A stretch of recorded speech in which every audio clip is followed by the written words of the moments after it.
Boa tarde a você, telespectador da TV Brasília. Está entrando no ar o programa Tribuna Livre. E hoje nós vamos abordar um tema que está aí em todas as manchetes, que é a CPI da Saúde, né? Hoje nós temos na Câmara Legislativa uma CPI que tem por objetivo maior investigar a raiz dos problemas da saúde no Distrito Federal, né? Que vem de há muito tempo. E para falar um pouco sobre isso, né, nós trouxemos um jornalista que é especialista nessa área, né, que é o Kleber Karpov. Né? E também temos o nosso amigo Jorge Viana, né, o Jorge, que é vice-presidente do Sindicato dos Auxiliares e Técnicos em Enfermagem, além de ser da UGT, né? Você é o vice-presidente da UGT no Distrito Federal, não é isso, Jorge? Somos. Sejam muito bem-vindos. Viu? Obrigado. Kleber, e aí? Essa CPI finalmente foi feito o parto, né? Finalmente Nasceu. deslanchou, né? Depois de 3 requerimentos, nasceu.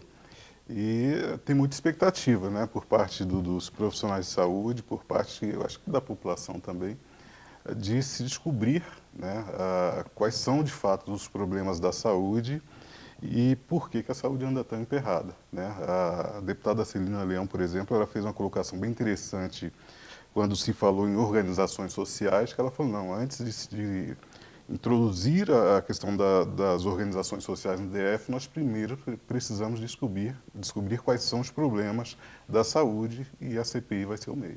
Mas eu acho que, Jorge, vocês que operacionalizam isso, vocês estão trabalhando nisso, é o instrumento de trabalho de vocês, talvez possam ajudar dando algumas causas para o problema, né? Olha, Raimundo, a gente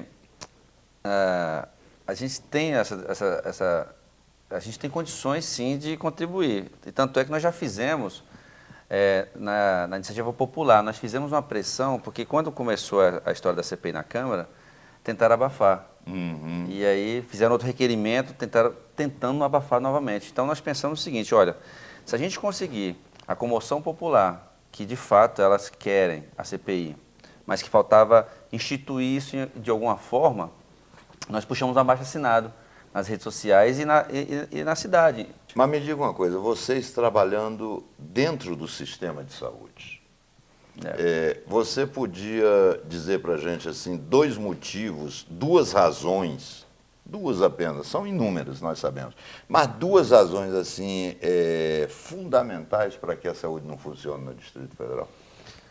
Olha, Raimundo, a principal delas, que já virou clichê, né, todos usam, é a chamada falta de gestão. A gente vai muito mais além. A falta de gestão, sim, mas o que seria essa falta de gestão? É a falta de arrecadação do Estado. Aqui em Brasília, arrecadação financeira da saúde. O Ministério da Saúde ele repassa um valor para todos os procedimentos, para as equipes de saúde da família. Por exemplo, nós temos uma das piores coberturas do país. E cada equipe, que a gente considera como equipe completa, ela recebe um repasse em torno de R$15 mil por cada equipe para o atendimento. Então, nós temos poucas equipes, 17% de cobertura. Tem município no Brasil, por exemplo, do interior do Piauí, por exemplo, que tem uma cobertura de 80%. Porque lá o prefeito ele sabe que a única fonte de renda dele é esse dinheiro que vem. É diferente. Aqui ninguém se preocupa. Aqui ninguém se preocupa com esse pouquinho. Só que esse pouquinho no montante, ele faz uma certa diferença. Como também nós temos procedimentos que não são, digamos assim, faturados de forma adequada e por isso não há um repasse do governo federal. Vou dar um exemplo de UTIs. UTIs é clássico. Nós temos UTIs aqui em Brasília que não são cadastradas no Cadastro Nacional de Estabelecimento de Saúde. Quando a UTI não é cadastrada, o Ministério da Saúde ela não entende que aqui tem essa UTI. Só que um leito de UTI ele pode sair por mês em torno de R$300 mil. Se a gente não tiver esse leito cadastrado, o Ministério da Saúde não repassa o dinheiro. Você deu um motivo. Outro? O outro motivo é essas condições precárias ao serviço público. Ora, se nós temos um trabalhador que, embora ainda tenha um salário que seja razoável, porque todas as secretarias a saúde é o que ganha menos. Só você pegar o salário do médico, por exemplo, da Secretaria de Saúde, é um médico legista. Quanto é que ganha um médico? O salário inicial do médico, 20 horas, porque é uma outra coisa que nós temos que desmistificar. Porque estão se ventilando, estão se vendendo a história de que a saúde, os trabalhadores trabalham 20 horas semanais como se nós fôssemos os preguiçosos, não é. Tanto na Secretaria de Saúde como na Secretaria de Educação, existem aqueles profissionais que trabalham 20 horas semanais e 40 horas semanais, por quaisquer motivos. Quem trabalha 20 horas semanais é por opção, né? Mas a maioria esmagadora, querem trabalhar 40 horas semanais. Pois é, e aí nós temos... E tem um outro aspecto, é que eu mesmo canso de receber pessoas lá no gabinete me pedindo para interceder para ele passar para 40 horas. Quer dizer, é um parto maior do mundo para fazer isso. E se tornou político, deputado. Se tornou político porque hoje o trabalhador ele faz um concurso público, ele vai trabalhar 20 horas semanais, só que o salário é muito baixo. O salário de um técnico de enfermagem, por exemplo, 20 horas semanais, é R$ 1.800. 1.800. Aí, para ele ter o salário um pouco melhor, ele quer fazer 40 horas. Então, o governo fala Aí assim... dobra. Dobra o salário. Dobra o salário. E a carga horária, evidentemente, também dobra. E se nós temos falta de pessoal, nada mais natural do que... Aliás, é interessante, até você já deu uma pessoa com experiência, né? Exatamente. Passar de 20 para 40. Fica mais econômico para o Estado ele dar 40 horas para o trabalhador. Do que ficar fazendo concurso e não chamar. Depende também, né? Porque aí nós temos aqueles trabalhadores que as suas cargas horárias, elas já não estão mais tão efetivas, não estão sendo mais tão laborativas, né?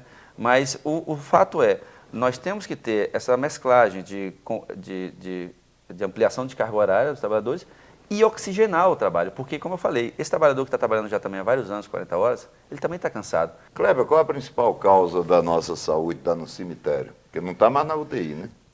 Eu acho que a principal causa, em meu ponto de vista, é uma sequência digamos, de longos anos. Isso é igual uma queda de avião, não é um motivo só, né? Na verdade, são fatores que vão se acumulando ao longo de vários anos, né? E nós chegamos num ponto em que a coisa estagnou, né? Ou seja, falta gestão, sempre faltou. Quando a gente fala, por exemplo, no referencial do secretário de Saúde, nós temos o nome de Geofran Frejá. E há quantos anos o Geofran Frejá foi secretário? Né? Então, de lá para cá, quantos secretários Aliás, meu conterrâneo, viu? Um abraço, meu amigo Geofran Frejá, que, sem dúvida nenhuma, né, a saúde funcionou com ele. Funcionou com ele, exatamente. E um outro problema que eu vejo, que eu acho que é endêmico também, é a falta de compromisso com a máquina, de conhecer a máquina da saúde. Hoje, por exemplo, nós tivemos ao longo de menos de 1 ano e meio 3 secretários de saúde. Né? Pois é, e você muda o secretário, mas não muda a estrutura, né? Não muda a estrutura, exatamente. Quer dizer, então o secretário funciona como Rainha Elizabeth. Acaba sendo, né? E isso é uma coisa preocupante. E nós sabemos, digamos, quem está ali dentro brincando ou mexendo com essa máquina chamada saúde, a gente sabe que ali também era, ou talvez ainda seja, um antro muito grande de operações, de corrupção. Né? Kleber, o pessoal tem falado muito sobre essa questão de todo momento você fica fazendo contrato emergencial. Pelo amor de Deus, entra governo, sai governo, entendeu? E os caras não conseguem fazer uma licitação. Verdade. Né? Qual é o problema? Exato. Nós tivemos um problema recente, por exemplo, com a questão das órteses e próteses, né? Em abril do ano passado. E foi uma licitação que começou lá em 2013. Né? Então, você fala, 2013 chegou aliás, 2011, se não me engano, começou o processo. O material só foi chegar no início de 2014. Isso que a secretaria forçou a barra, criou a situação de exigir que se entregasse todo o material e aí sobrecarregou, chegou aquele montante, eles não tinham como utilizar, porque não tem estrutura pessoal para realizar os procedimentos cirúrgicos. Né? A Secretaria de Saúde, em abril do ano passado, o ex-secretário João Batista ele falou que existiam 4.750 pessoas aguardando procedimentos cirúrgicos, eram 250 de emergência e 4.700, se não me engano, eletivas, né? 4.500 eletivas. Então, daí você tira, não tem anestesista, não tem técnico, não tem sala, não tem estrutura. É uma loucura. Você veja que aconteceu essa semana um episódio aqui no Distrito Federal que muita gente deve ter percebido, né? Caiu a rede do governo do Distrito Federal, né? A rede de internet. Né? Inclusive a Secretaria de Saúde. Também. Você sabe qual foi a secretaria que não caiu? Não. A da Fazenda. É verdade. Aí, veja só, o que eu quero dizer com isso, e fica aqui um alerta, inclusive, uma sugestão ao governador Rodrigo Hollenberg, que de vez em quando assiste o nosso programa também. Governador, o dinheiro não é mais importante do que a vida das pessoas. Se tem que ter um gerador suplementar, que seja na área da saúde, não na área de fazenda. Exatamente. Você está entendendo? Quer dizer, nós não podemos discutir as coisas com viés econômico, nós temos que discutir as coisas, entendeu? Focado no ser humano. Exato. É exatamente por essa falta de foco que a gente hoje está tendo que conviver, entendeu? Com coisas que são terríveis, né? Quer dizer, a morte de uma pessoa não adianta. Podem me dizer que o sistema está bom, que a gestão está boa, mas quando morre um ser humano, diante da morte não tem argumento, né, Kleber? Exato. Eu acho que um bom exemplo nesse contexto foi quando o governador Hollenberg assumiu o governo, que ele decidiu não fazer o pagamento dos fornecedores, né, em 2014, aliás, em 2015, pegou as contas de restos a pagar, fez parcelamento com todas as outras do governo, e aí nós tivemos, estamos sendo até agora, o quê? Fornecedores que deixam de fornecer, deixam de fazer manutenção, e aí falta medicamento, o equipamento está quebrado, não tem quem conserte, por aí vai. Né? É realmente um absurdo. Mas qual a sua expectativa em 30 segundos da CPI da saúde? Olha, a minha expectativa é que eles de fato descubram quais são os problemas E apontem soluções. na saúde e apontem soluções. E a sua, Jorge? Bom, a gente espera de verdade que a CPI não acabe, né, de forma citando um ou outro. A gente espera que a CPI ela seja, que ela traga novidades, porque nós sabemos, assim, o que nós vemos na televisão, tudo da saúde, é só uma ponta do iceberg. Nós queremos saber realmente, de fato, a raiz. E a CPI pode. Mas eu tenho certeza que a CPI vai poder investigar, eu não tenho nenhum preconceito com relação aos deputados. Eu acho que o sujeito, quando está como deputado, ele está como deputado. Eu vou lhe dar um exemplo. Eu estive na CPI dos transportes, fui relator. Apontamos os problemas, sugerimos ao governo que rescindisse esse contrato, anulasse esse contrato, porque realmente o sistema de transporte público do Distrito Federal é uma porcaria, né, como a saúde hoje é uma porcaria. Né? Então, eu não tenho dúvida. Agora, precisa realmente que a população esteja atenta o tempo inteiro.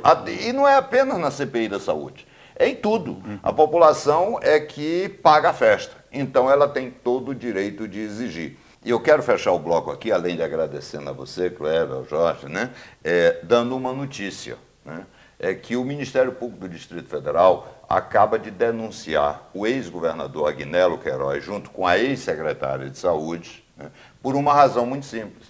Faltando um dia para terminar o mandato, o ex-governador Agnello Queiroz aumentou, com a cumplicidade da ex-secretária de Saúde, a sua carga horária de 20 para 40 horas, num ato típico de punguista, gatuno, sabe aquela pessoa que abusa do poder para poder fazer as coisas. E quero reafirmar que eu denunciei este fato no mês de fevereiro de 2015. Seria bom que o governo do Distrito Federal imediatamente pudesse refazer esse ato, né, até para poder fazer com que o ex-governador Agnello Queiroz volte para o governo do Distrito Federal, né, não como governador, mas como médico, para poder trabalhar. Quem sabe ele possa aprender. O Tribuna ali volta já já.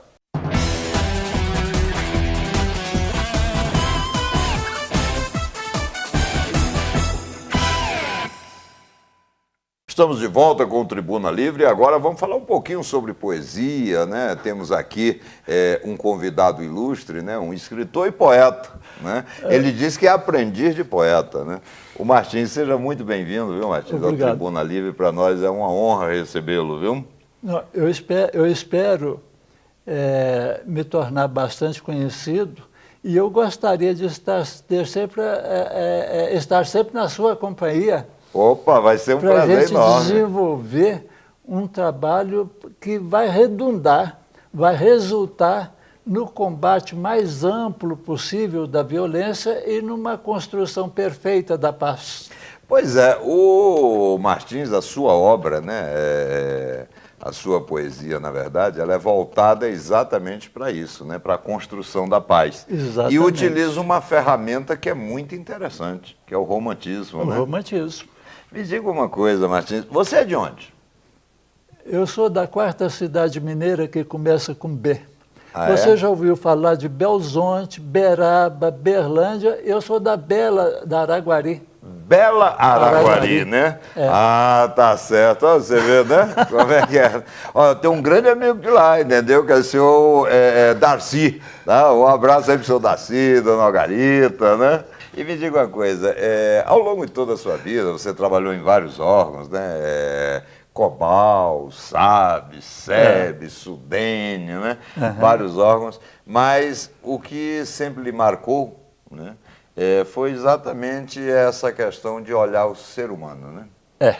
Sempre voltado para isso. Tanto trabalhou em recursos humanos, né? Não, mas espera aí, eu posso voltar lá no começo Pode, da vida? o tempo é seu. Olha aí, ó. É pequenininho, mas é seu. Não, a criança apanhar não gera trauma nenhum. Ah, é? O meu pai tinha uma... Ixi, a Xuxa não pode ouvir isso, não. Ela não deve estar acompanhando o livro de Provérbios que Deus ensina a passar a vara sempre que necessário. Sempre que necessário. Ela prefere seguir a orientação de Freud, que é uma direção oposta à direção de Deus. Deus me manda ir para cá E o Freud manda para lá. e o Freud manda para lá. Aí, resultado, essa violência. Interessante, você diz que essa violência de hoje ocorre em função da fragmentação da família. É isso Exatamente. mesmo? Com certeza. Mas o que é família? Família é um rapaz solteiro, casado com uma moça solteira, imbuídos das responsabilidades que estão assumindo ao se E casarem. que responsabilidades são essas? De respeitar, primeiro, de haver um respeito mútuo, intenso, completo, um respeito mútuo, de conviverem num romantismo permanente. Isso tem desdobramentos positivos, criar bem os seus filhos e, especialmente, educar bem os seus filhos. Qual a diferença de criar e educar? A criação dos filhos pode ocorrer de igual modo. Aliás, devemos até ter isso em mente sempre, que nós devemos tratar todos de igual modo. Todos os filhos devem ser tratados iguais. Isso na criação, Certo. naquilo que faz parte da criação que estamos dando a ele. Agora, na educação já é diferente, porque cada um tem tendências diferentes, tem tendências que você nota. Tem uma criança que tem instintos muito bons, tem criança que tem maus instintos. Você não vai poder tratar a criança que tem maus instintos de igual modo você trata aquela de bons instintos. E esses instintos a criança recebe, nós recebemos geneticamente. Geneticamente. Quer dizer, é de herança. Né? É de herança. E tem também a questão da índole. A índole nós recebemos com a alma que veio dar vida ao nosso corpo. Ela começa a dar vida ao nosso corpo lá no útero, lá no ventre da mãe de cada um. E tem uma alma que chega pequenininha, sem evolução nenhuma. E tem uma alma que chega grande, evoluída. É aquela alma que traz muito amor, para eu viver esse amor. É aquela pessoa que já exala amor. Você olha para a criança ali, para uma criança, é uma criança amorosa. Você olha uma outra criança, você Já não é. Não é.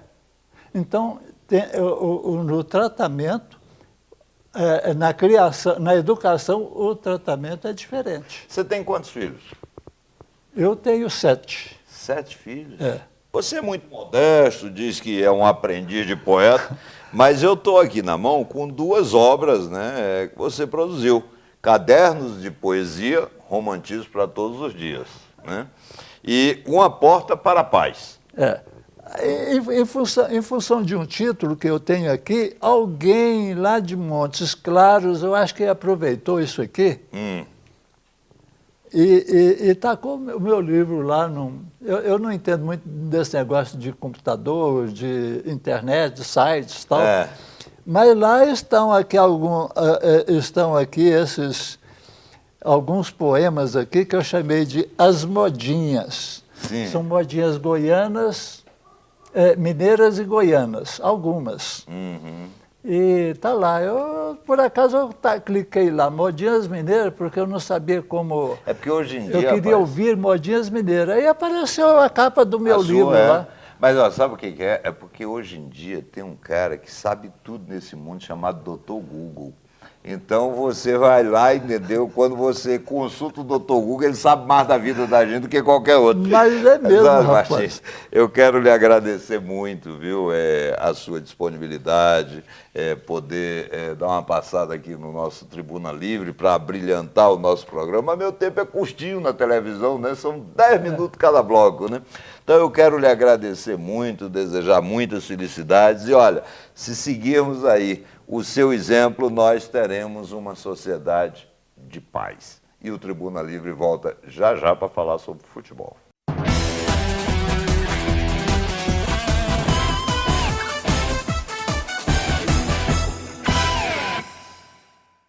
Estamos de volta com o Tribuna Livre. Agora vamos falar um pouquinho sobre esportes, né? Vamos falar da Copa do Brasil, vamos falar da Libertadores e do início do Campeonato Brasileiro, né? Com certeza. Primeiro, Copa do Brasil. O que restou? Os grandes times, né? O Flamengo foi eliminado, né? Pelo Fortaleza.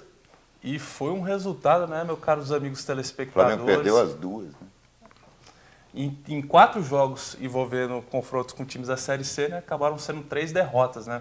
E essas duas para o Fortaleza desencadeiam um processo de crise no Flamengo, né, que vai precisar urgentemente ser resolvido para essa sequência do Campeonato Brasileiro, né? Agora, falando sério, o lamentável nessa história do Flamengo e aí é no aspecto humano, né? O Muricy, de novo, ter problema de saúde, né? Um grande treinador. Boa tarde aos telespectadores, aos amigos. Eu comentava até com os amigos, com as pessoas, de que o Muricy é, para mim, um dos melhores do país, mas o Muricy ele não pode, ele não suporta o peso que tem dirigir o Flamengo na situação que o Flamengo vive. Eu acho que, para a saúde dele, para o melhor do Flamengo no momento também, o melhor seria a saída dele agora. Deixa o Jaime lá, né? Deixa o Jaime, ou de repente traz um treinador com um potencial até menor, mas que possa suportar mais esse peso no momento, entendeu? Porque ele não, até porque ele não a gente consegue. quer o Muricy bem, né? Exatamente, a gente precisa do Muricy bem, o precisa do futebol Muricy. brasileiro precisa do Muricy bem. Pessoa séria, correta. E eu vejo que essa eliminação para o Fortaleza pode ser, de um certo modo, benéfico para o Flamengo, porque é o choque de realidade agora. É verdade, No início do brasileiro. início, né? Exatamente. Exatamente. O Vasco levou um susto danado também, né? Ah, levou. Você viu? Correu o risco de ir para os pênaltis, né? E aí um gol salvador de um zagueiro já nos minutos finais acabou Que determinando. o Jorginho acreditou com Jorginho ele no ataque. botou o cara de atacante. rapaz. Confiou que ele pudesse decidir. Jorginho, foi o que parabéns aconteceu. para você realmente é genial. Agora, isso mostra também o seguinte, que aquilo que a gente dizia lá no passado, não, esse time é tudo japonês, não tem mais japonês no futebol. Não tem mais, não tem mais. Agora o futebol, ele tá nivelado, né? O futebol é um nível só, não adianta a gente dizer que tem aquele que sobressai, não tem... Vamos passar para a Libertadores. O Brasil é o São Paulo.